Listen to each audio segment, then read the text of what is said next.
Hello, welcome to American Baker in Germany. I'm Michelle, and today we are doing a tutorial on how to make a surprise inside of the cake. So when you cut it open, you see a different picture than you see on the outside. Let's get started. The first thing you need is a cake, the color you want the surprise to be, already baked and fairly thick. The cake itself should be the same size as the cake you want to bake. Mine is pink, but you can use any color that clearly shows up next to the background color of cake you want.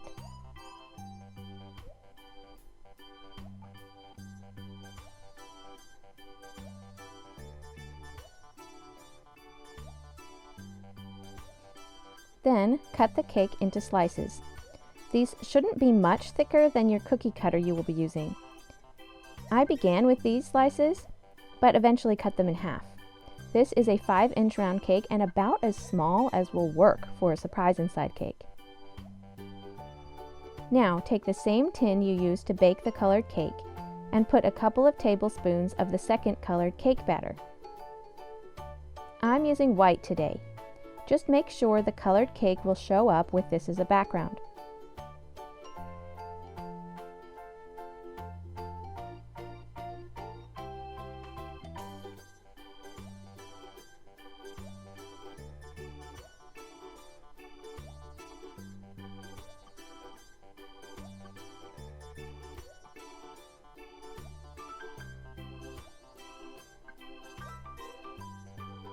This crown cutter I'm using today is fairly small, but it just barely fits from the height of the cake pan.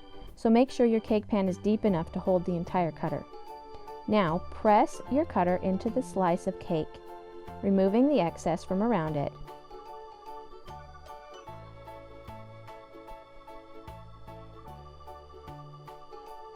And carefully pressing your shape out of the cutter. Try not to knock any of the corners off. This cutter was a bit challenging because of the 3 spikes on the crown. They did not want to stay intact. If you're having trouble, try chilling your cake in the fridge or even the freezer for a few minutes, and it should be easier to work with. Then you place the cut pieces into the cake pan with the points toward the center. Just place them into the cake pan the same way that you cut them from the cake. Continue all the way around until you complete the ring.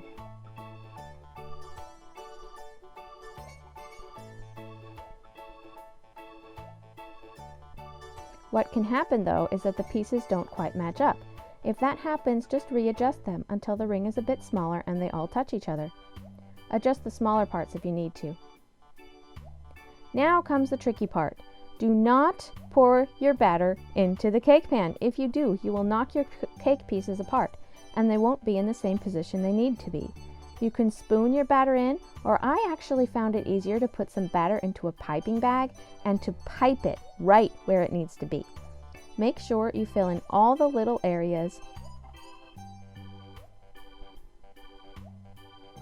And when you're pretty happy with that, make sure to cover all of the cake pieces. These pieces will be twice baked, and if they aren't covered with batter, they will dry out in the oven.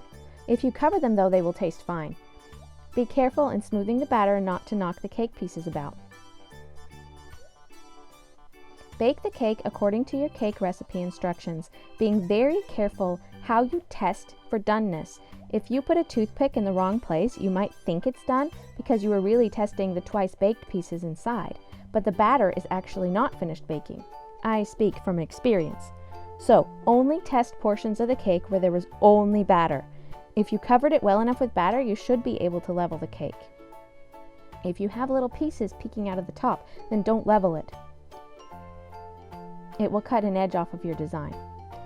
In this case, you would never know from the outside that there's a surprise inside. When you cut into the cake, however, you can see our crown design inside. Not all of them are perfect, but you definitely get the general idea. So I don't recommend a complex design because it will be too difficult to keep together and won't be recognizable once you cut into the cake. Small and simple is best for a design like this. I hope you enjoyed the tutorial today. This is one of my personal favorite ways to surprise people with cake. Subscribe and visit our website for more tutorials, AmericanBakerInGermany.com. We're also on Facebook and Instagram.